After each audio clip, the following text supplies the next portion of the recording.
함께 말씀 보겠습니다. 말씀은 역대하 31장 6절에서 10절까지 말씀입니다. 역대하 31장 6절에서 10절까지의 말씀. 역대하 31장 6절에서 10절까지의 말씀입니다. 역대하 31장 6절에서 10절까지의 말씀.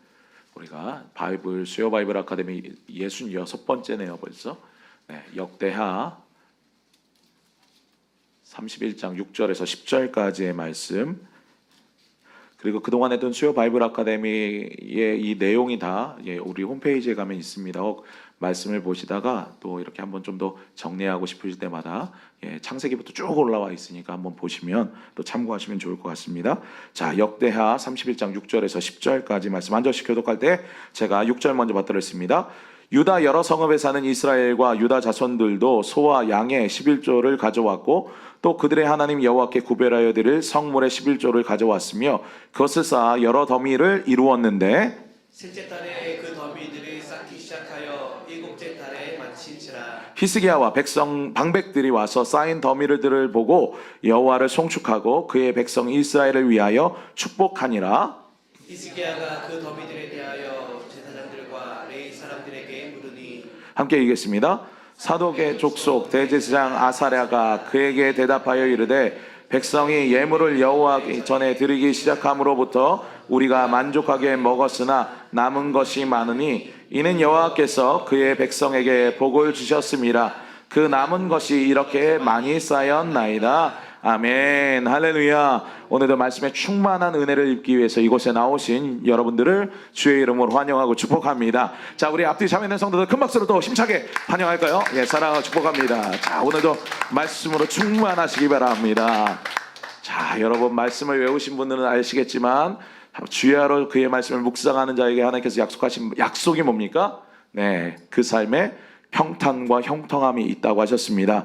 말씀을 사모하는 여러분에게 그런 평탄과 형통의 은혜가 있게 되기를, 축복이 있게 되기를 주의 이름으로 축복합니다. 여러분 요즘에 우리 교회 말씀으로 인해서 참 즐겁고 재밌다고 하시는 분들이 여러 분 계세요. 야, 성경이 이렇게 재밌었구나. 요새 들어서 이게 깨닫게 된다고 하시는 분들이 정말 저에게 그렇게 말씀하시는 분들이 많습니다. 자, 지난 주일에 우리가 목장별 성경 암송 퀴즈 대회를 했는데 우리 청년부 엘더들이 잘 준비했어요. 그래서 너무 재밌는 시간이었죠. 그렇지 않습니까? 제가 그때 앞에서 핸드폰으로 좀 촬영을 좀 했는데 어제 그제 그 촬영한 걸 계속 보면서 우리 성도들이 너무 행복해하는 모습 보니까요, 저도 너무 즐거운 거예요. 그래서 보고 또 보고 또 보고 또 보고 또 봤습니다. 잠깐 그날 모습 영상을 한 1분 정도만 잠깐 볼까요? 한번 보겠습니다. 하나님이 자기라고 말했죠? 하나님이 자기.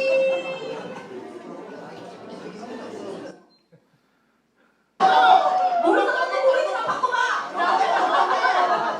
좋아요. 그러면 우리 자.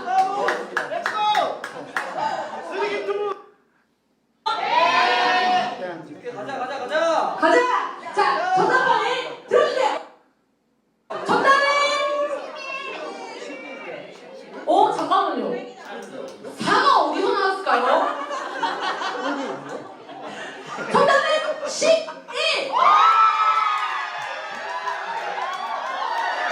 이거는 스티커 한 장입니다. 춤을 추시네요. 스티커 한 장이에요.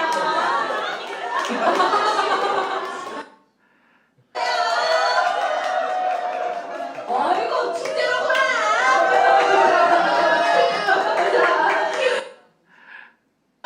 자, 맞은 팀 소리 질러.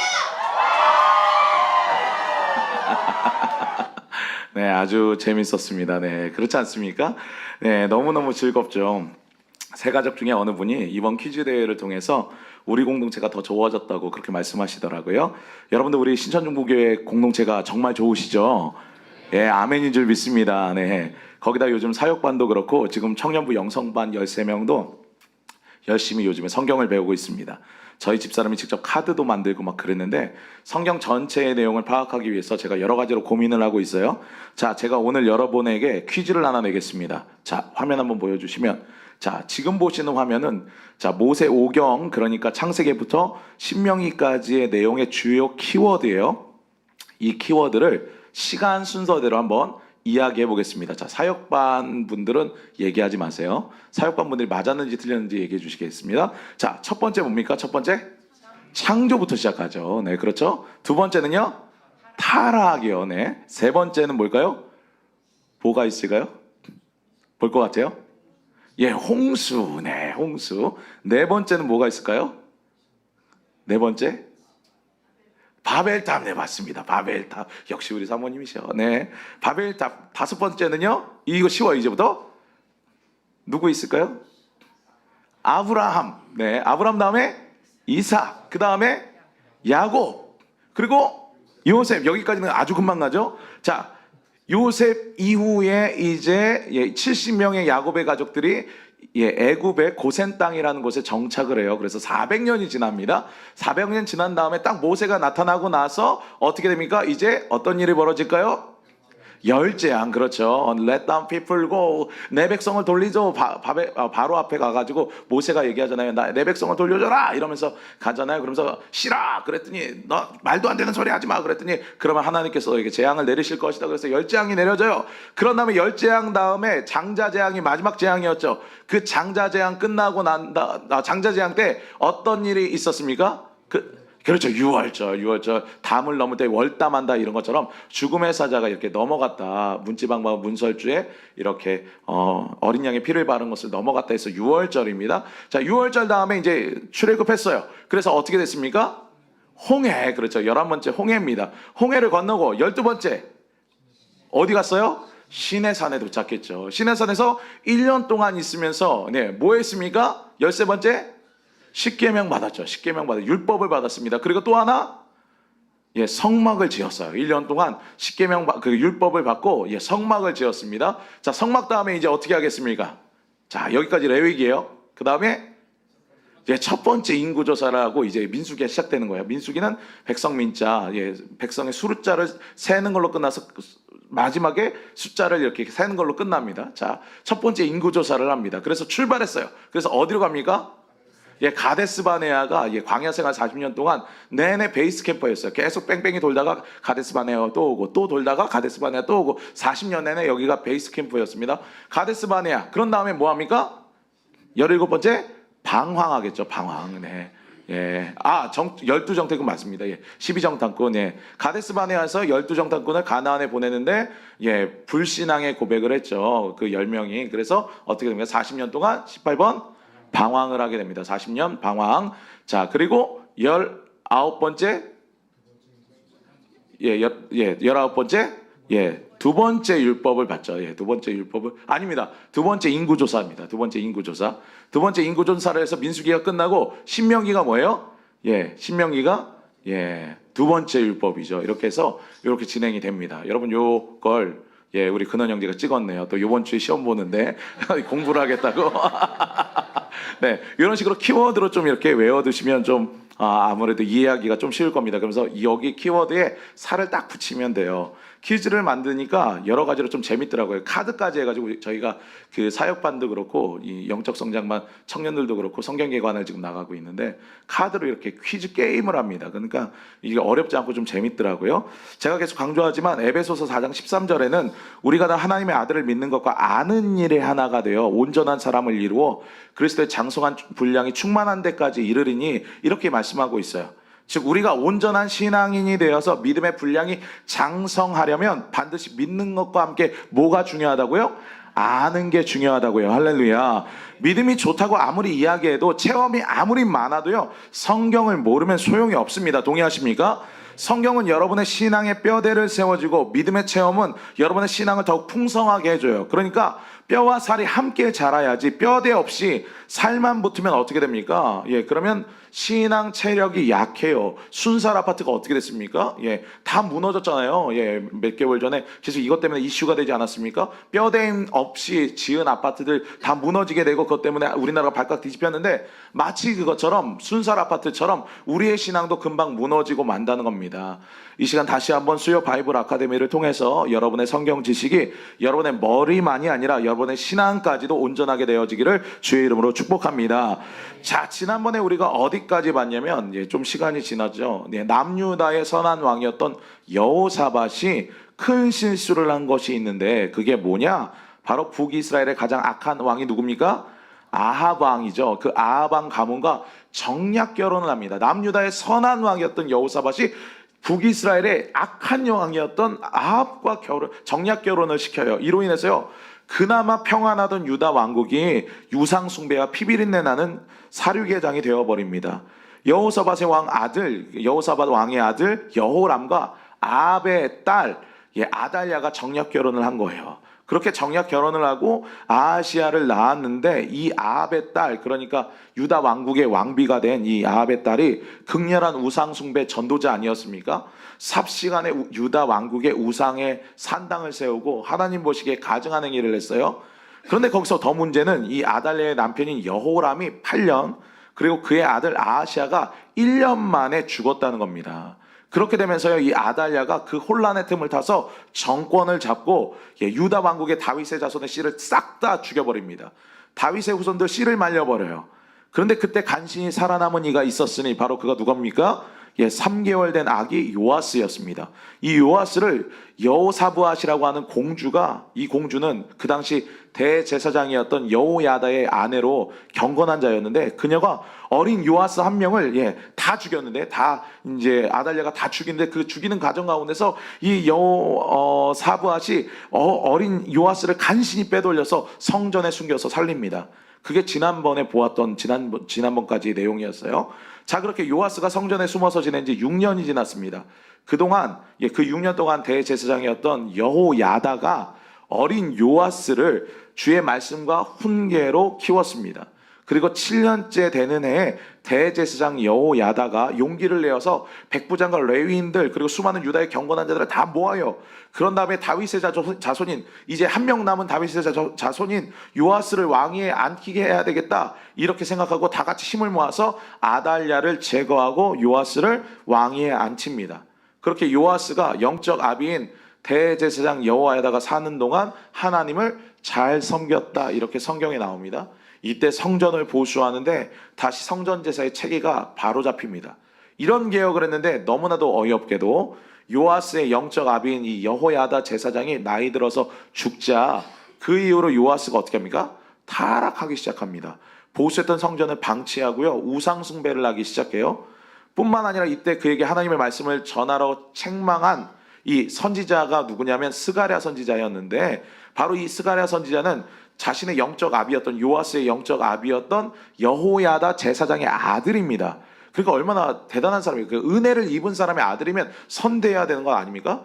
그런데 그 은혜를 입은 여호야다의 대제사장의 아들인 스가랴 선지자가 가서 왕이시여 이러시면 안 됩니다. 어떻게 이렇게 타락하실 수가 있습니까? 저희 아버지가 계실 때 주의 말씀과 훈대로 가르치셨고 왕은 여태까지 그렇게 선한 행위를 했는데 왜 갑자기 이렇게 되셨습니까? 라고 책망을 하는데, 근데 어떻게 합니까? 요아스가 그 충언을 하고 하나님 말씀을 전한 스가랴 선지자를 잡아서 쳐 죽입니다. 돌로 쳐 죽여요.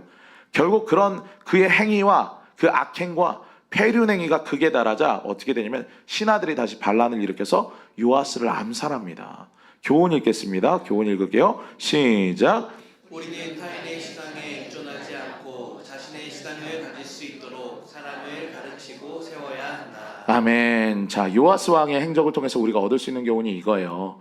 여러분, 코로나 지나면서 한국교회의 많은 리더들이 지적하는 한국교회의 연약감이 바로 뭐였습니까?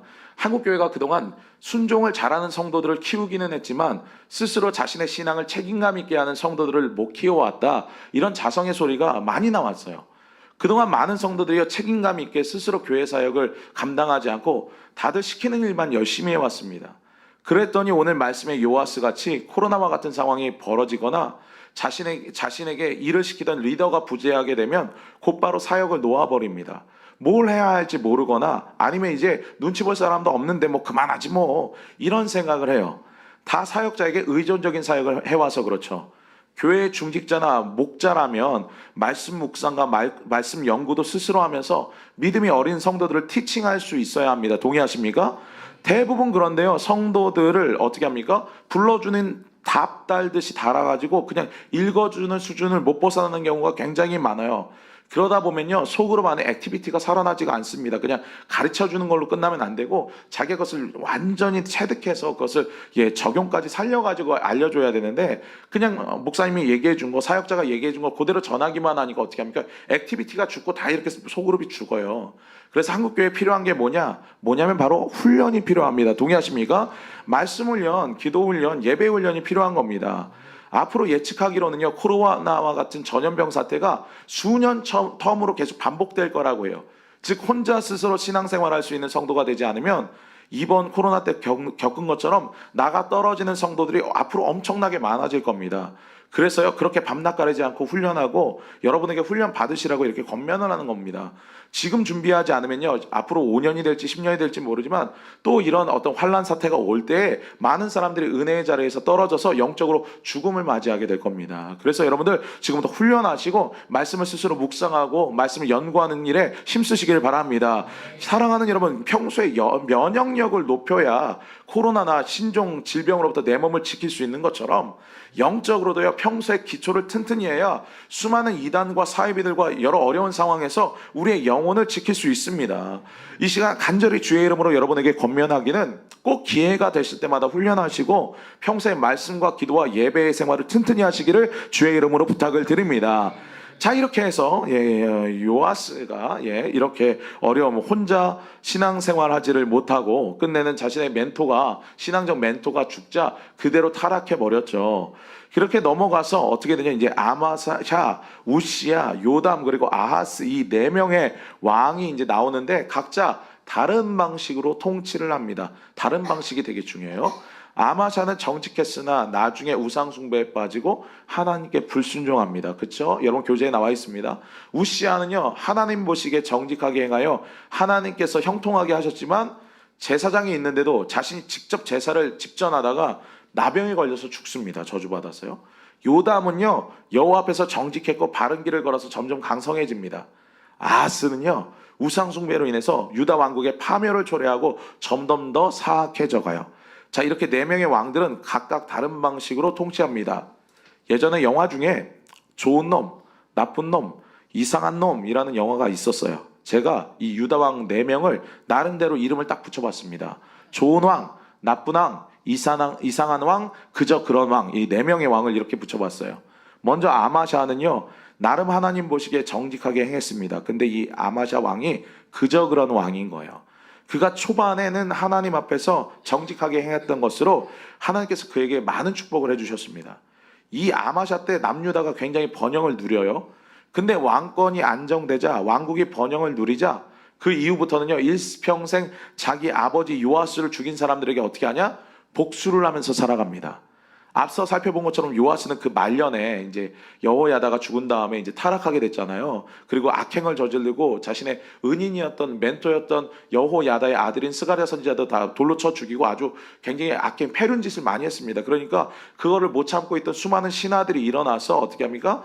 몰래 암살을 했어요. 근데 그의 암살은 단순히 나쁜 일이 아니었고 하나님의 심판의 의미에 가까웠습니다. 그가 그렇게 악행을 했기 때문에 암살당하게 된 거죠. 그런데 이 아마샤는 하나님 뜻대로 어느 정도 살기는 했지만 하나님께서 복수하지 말라고 말씀하셨는데도 자기 아버지의 암살에 가담한 이들을 싹 다 죽여버렸을 뿐만 아니라 그들의 가문의 자식들까지 흔히들 말하는 이 3대 씨를 완전히 말려버립니다.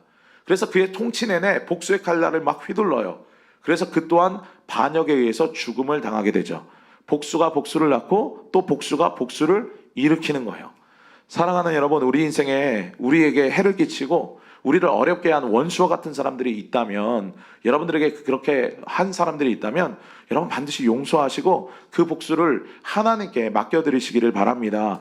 하나님께서 우리를 대신해서 복수해 주세요. 믿으십니까?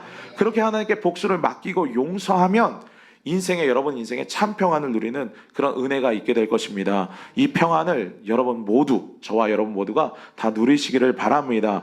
자, 두 번째로 우리가 보는 아마샤의 아들 우시야 왕은요, 제가 이름 붙이기를 이상한 왕입니다. 이 우시야 왕은요 대부분 매우 경건한 삶으로 좋은 평가를 성경에서 하고 있어요. 거기다 이 왕의 왕궁 선지자가 누구였냐? 이때부터 쭉 누구였냐면 이사야 선지자. 그 유명한 이사야 선지자가 왕궁 선지자였습니다. 그러니까 경건한 왕이 있었고 탁월한 선지자가 함께 나라를 다스렸으니까 얼마나 나라가 부국 강병하고 영적으로 충만했겠습니까? 근데 이 왕이 어이없는 이상한 실수를 해요. 바로 자신이 제사장도 아닌데 아마 순간적인 교만의 죄에 이끌려서 그런 것 같습니다. 글쎄 자신이 제사장이 해야 할 제사를 본인이 드린 거예요. 그래서 이 한 번의 실수로 평생 나병에 걸려서 끝내는 나병으로 죽게 됩니다. 그래서 왕궁에서 이 나병 때문에 이제 왕궁에서 지내지를 못하고 별궁에 이렇게 격린돼서 살면서 평생을 그의 아들 요담을 대리로 세워서 나라를 대리 통치하게 됩니다. 이 한 번 실수가 이렇게 무서운 거예요. 특히 누누이 제가 성경 이 바이블 아카데미 하면서 계속 말씀드리지만 성경은요 처음부터 끝까지 하나님의 교만을 대적하시는 분이라고 분명하게 말씀합니다. 교만은요 하나님께서 대적하시는 가장 가증한 죄예요. 근데 교만이 무서운 것이 뭐가 문제냐? 보통 안 좋을 때 사람들이 교만하지 않아요. 좋을 때, 잘 나갈 때, 오히려 충만할 때 유혹받기 쉬운 죄가 이 교만이라는 것입니다. 그래서 굉장히 주의를 많이 기울여야 우리가 교만에 빠지지 않을 수가 있어요. 즉 감정적으로 순간 실수하게 되면 교만하기가 쉽다는 거죠. 이 시간 저와 여러분 모두가요 항상 주님 앞에서 겸손한 주의 종, 겸손한 주의 백성들 되시기를 간절히 소망합니다. 자, 그렇게 우리가 그저 그런 왕, 이상한 왕을 봤어요. 세 번째 요담은 흔히들 말하는 좋은 왕으로 평가받습니다. 성경을 보면 그의 모든 행위가 여호와 보시기에 정직했고 그는 항상 여호와 앞에서 바른 길을 걸었다고 이렇게 평가를 합니다. 그래서 그의 때에 수많은 성읍들이 막 건축이 되고 견고한 망대들이 세워져요. 즉 경제적으로나 군사적으로 아주 강력했다는 겁니다. 아마 요담은 아버지가 잠깐 교만하게 행했다가 나병에 걸려서 평생 두고두고 고생하는 것을 이렇게 두 눈으로 봤잖아요. 매번 그것을 경험한 사람입니다. 그래서 항상 겸손하게 하나님 섬겨야 되겠다. 내가 잘못하면은 나도 우리 아버지처럼 어려움을 겪을 수 있겠다. 이걸 스스로 깨달았던 것 같습니다. 그래서 항상 겸손하게 하나님 섬겼고 그렇게 섬기니까 하나님께서 은혜를 많이 부어 주셔서요. 그의 왕국이 평안하고 부국 강병하게 해주셨어요. 뿐만 아니라 그의 통치 기간도 굉장히 길었습니다. 그런데 이렇게 몇 년 동안, 몇 대에 걸쳐서 3대 동안 그래도 중간 실수는 하긴 했지만 그래도 어떻게 합니까? 선대 왕들, 3대 선대 왕들이 쭉 어떻게 했습니까? 나름대로 하나님 잘 섬기면서 왔는데 갑자기 여기서 나쁜 왕이 세워집니다. 바로 요담의 아들 아하스예요. 아하스입니다.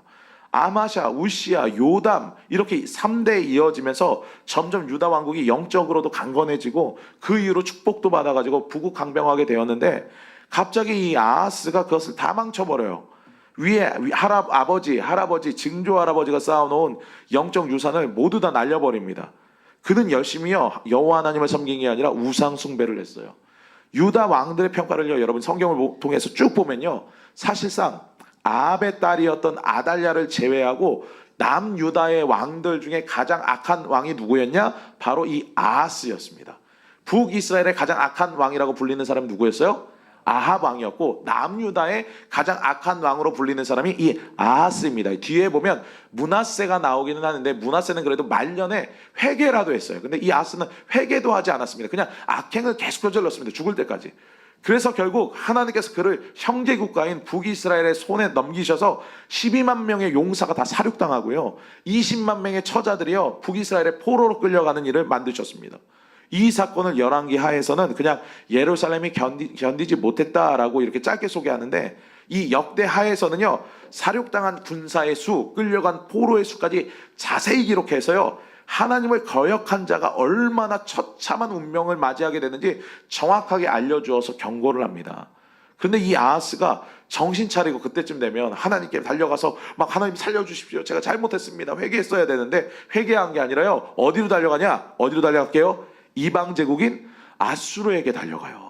아수르에게 갈 때 그냥 갔겠습니까? 성전 기구들을 하나님 여호와의 전에 있는 성전 기구 금붙이랑 김붙이 감나가는 건 다 쓸어다가 누구한테 갖다 바쳐요? 아수르에게 갖다 바쳐요. 그러면서 우리 좀 살려주십시오 이래요.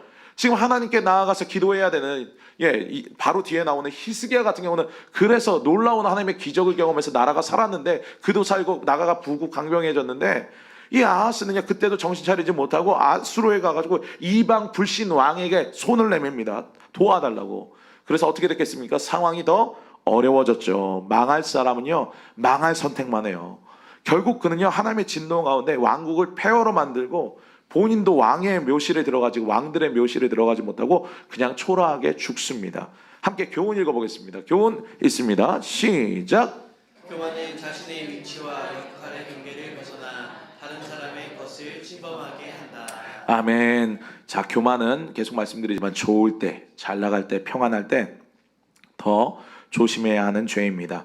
요즘 사람들이 많이 강조하는 것 중에 하나가 뭡니까? 요즘 젊은이들이 흔히들 시쳇말로 많이 하는 게 뭐예요? 선 넘지 마, 선 잘 지켜, 이거 아닙니까? 이게 우리 신앙에서도 중요하다는 거예요. 아무리 좋을 때라도 내가 있는 위치 그리고 내가 있는 역할 이걸 잘 알고 선을 넘지 말아야 됩니다. 선을 넘었다가 성경에 보면 심판당한 사람들이 굉장히 많아요. 하나님은 선을 넘는 걸 아주 싫어하십니다. 그래서 율법이라는 선 울타리를 이렇게 쳐 두시고 그 선을 넘어가지 말아라 말씀하셨잖아요. 근데 우리 인간은요 자꾸만 그 선을 넘으려고 해요. 태초에 아담과 이브도 그렇죠. 야, 동산 중앙에 있는 나무의 실과는 먹지 말아라 선을 딱 지어주셨어요. 근데 우리는 그걸 자꾸 넘으려고 합니다. 이 시간 저와 여러분이 있어야 할 위치와 역할을 정확히 알고 그에 맞는 언행과 사역으로 덕이 되고 은혜가 되는 경건하고 지혜로운 사람들 되기를 주의 이름으로 축원합니다. 자, 이렇게 세 명의 선대 왕이 세운 나라의 강건함이 이 아하스가 다 망쳐서 북이스라엘과 함께 남유다도 아수르 제국에 의해서 망할 뻔했는데 다행히도 이때 또 좋은 지도자가 섭니다. 바로 남유다의 선한 왕 8명 중에 제가 말씀드렸죠. 북이스라엘에는 선한 왕이 하나도 없었고 남유다에는 8명이 있었다. 그 중에 한 명이 누구냐? 바로 히스기야 왕입니다.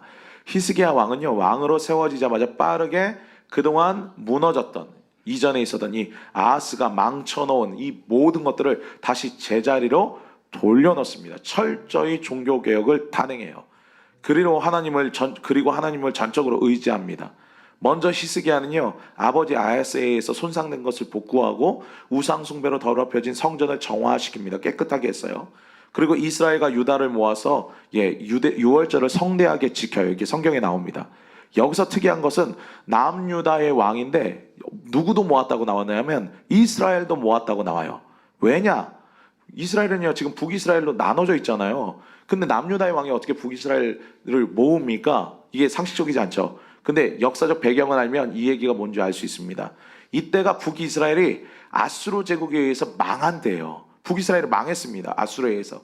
그래서 아수르의 통치를 피해서 남유다로 피난 온 난민들, 북이스라엘 형제들이 많이 있었다는 겁니다. 그런데 히스기야는 그 북이스라엘 난민들을 다 형제처럼 많이 하면서 야, 너네들 예전에 우리 20만 명이나 잡아갔잖아. 처자를 우리 12만 명이나 우리 군인들 죽였잖아.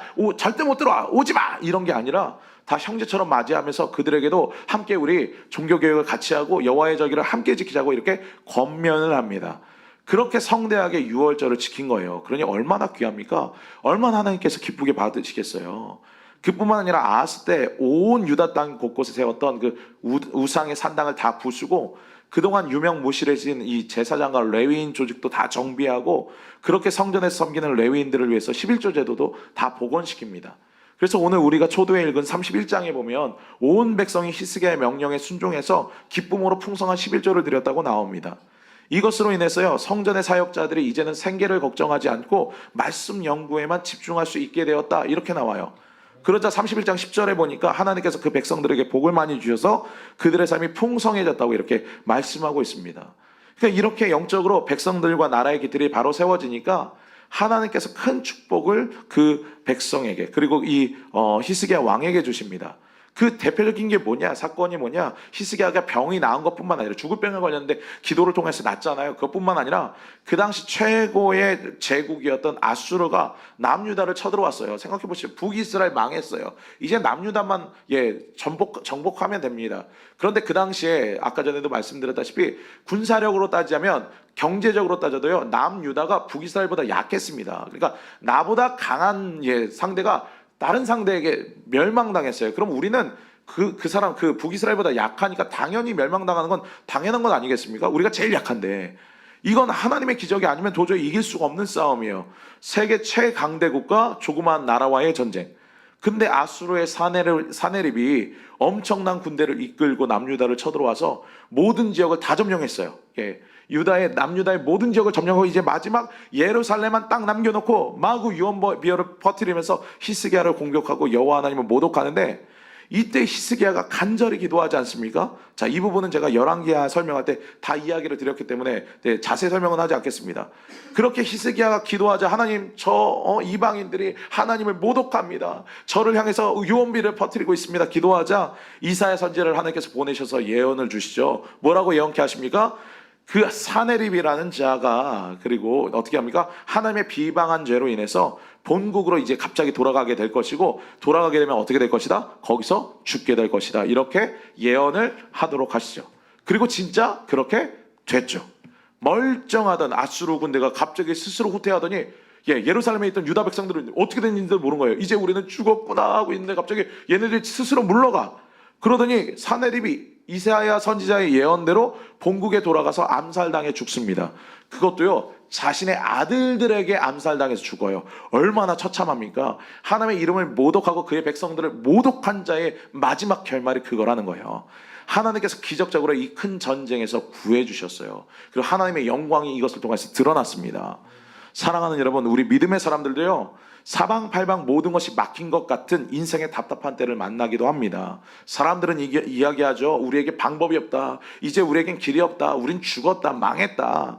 그러나 우리는요, 믿음으로 바라봐야 할 줄 믿습니다. 우리의 믿음의 사람들은요, 원수들이 사방을 우겨싼 것 같은 절망적인 상황에서도 절대로 멸망하지 않을 수 있다는 거예요. 절망하지 않습니다. 왜냐? 우리에게는 세상의 사방이 아니라 하늘로 난 길이 열려있기 때문입니다. 할렐루야.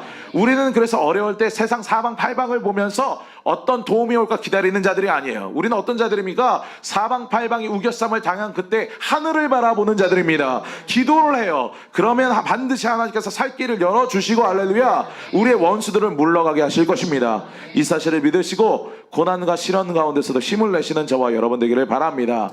자, 그렇게 아름답게 모든 게 세워져 갔는데, 우리가 아는 것처럼 아쉽게도 이 히스기야도 그 일평생 여호와 하나님 보시기에 정직하게 행했으나 단 하나의 실수를 하고 맙니다. 바로 잘 될 때, 잘 나갈 때, 안정기에 들어섰을 때, 축복받았을 때 조심하라고 그러죠.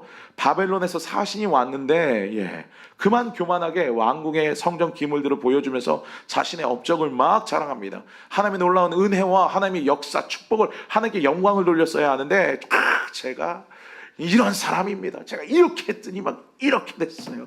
이로 인해서 이후 바벨론에 의해서 망하게 되리라는 예언을 받게 되죠. 여기서도 하나님께서는 분명하게 말씀하십니다. 그가 교만했다고요. 32장 25절 읽겠습니다. 35장 25절 읽습니다. 시작. 히스기야가 마음이 교만하여 그 받은 은혜를 보답하지 아니하므로 진노가 그와 유다와 예루살렘에 내리게 되었더니. 결국 잘 나갈 때 교만 때문에 히스기야도 실수를 합니다. 사람들이 다 여기 넘어져요. 교만 때문에 넘어집니다. 그것도 잘 나갈 때 유다 왕들이 다 넘어져요. 우리가 다시 한번 교만을 우리가 얼마나 경계해야 하는지 히스기야의 사례를 봐서도 잘 알 수 있습니다. 그렇게 히스기야가 실수를 하긴 했어도 그에 대한 역대기 말씀의 평가는 그것 외에는 흠잡을 데가 없는 왕이다, 이렇게 평가를 해주고 있습니다. 무엇보다 그가 선대왕이 망쳐놓은 나라의 어떤 영적인 기대를 바로 세우고 개혁을 너무나도 잘했기 때문이에요. 함께 교훈 읽겠습니다. 교훈 읽습니다. 시작. 개혁은 설득력 있는 목적을 가지고 폭넓은 인적 자원을 적재적소에 배치하여 협력할 때 완수된다. 아멘. 자, 우리 개혁교회, 그러니까 우리와 같은 개혁교회, 장로교나 침례교 같은 이런 개혁교회의 중요한 캐치프레이즈 중에 하나가 개혁교회는 계속 개혁해야 한다입니다. 우리와 같은 개혁교회는요, 정체되어 있는 전통에 매여 있는 교회가 결코 아니에요. 우리는 계속해서 세상과 소통하고 빠르게 세상의 변화에 대응해야 합니다. 복음의 본질은 목숨 걸고 사수하되 그것을 담는 그릇은 시대에 맞춰 변화해야 하는 거예요. 그것이 우리 개혁교회의 최대 장점이고 하나님께서 이 시대 가운데 이 개혁교회들을 힘있게 쓰시는 이유 중에 하나입니다. 근데 많은 개혁교회들이요, 이제 개혁하기를 주저하고 전통에 매여서 과거에 집착하면서 마치 로마 카톨릭과 같이 말씀보다 교회의 전통이 더 중요해져 가고 있습니다. 여러분 이러한 때 우리 교회는, 우리 신천중보교회는 말씀에 어긋나는 전통이라면 가감히 끊어버리고 복음의 본질은 살리면서 형식은 세상을 향해 열려있는 그런 개혁적인 교회가 되어야 할 줄 믿습니다. 말씀을 중심으로 변화를 추구할 때 마음을 여러분 모아주시고 함께 기도해 주시기를 다시 한번 주의 이름으로 부탁을 드립니다. 함께 찬양하고 기도하겠습니다. 함께 우리 찬양할까요? 왜 슬퍼하느냐, 왜 걱정하느냐, 이 고백 가지고 함께 찬양하겠습니다. 우리 하나님의 사람들은 사방이 우겨쌈을 당한 그때에도 하늘로 열려져 있는 길을 바라보는 사람들입니다. 믿음의 눈을 들어서 하늘을 바라보며 기도할 때 하나님께서 우리의 기도에 응답하여 주시고 우리에게 놀라운 기적의 역사를 일으켜 주실 줄 믿습니다. 그 고백 가지고 함께 찬양합니다.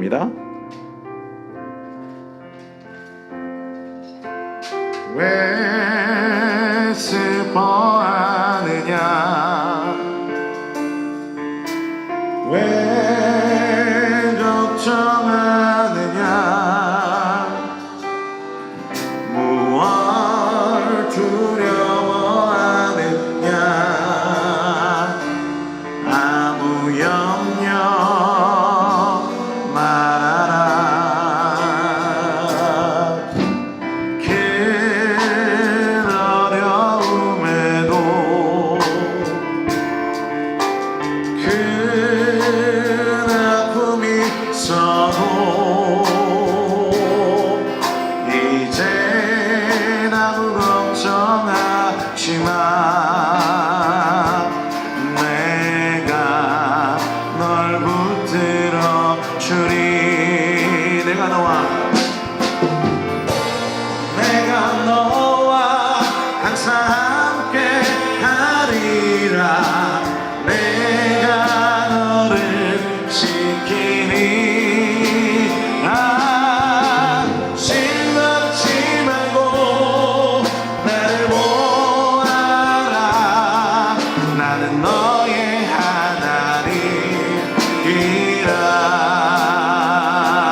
슬퍼하느냐, 처음부터요. 왜 슬퍼하느냐, 왜 걱정하느냐, 무엇 두려워하느냐, 아무 염려 말아라.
높은 소리로 찬양할까요?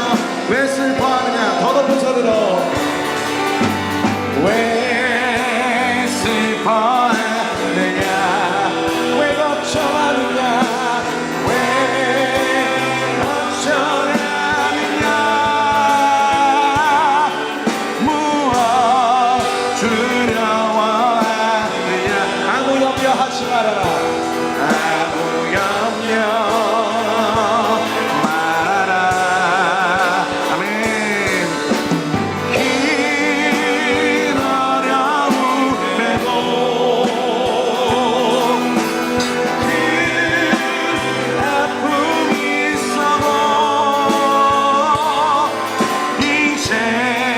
아무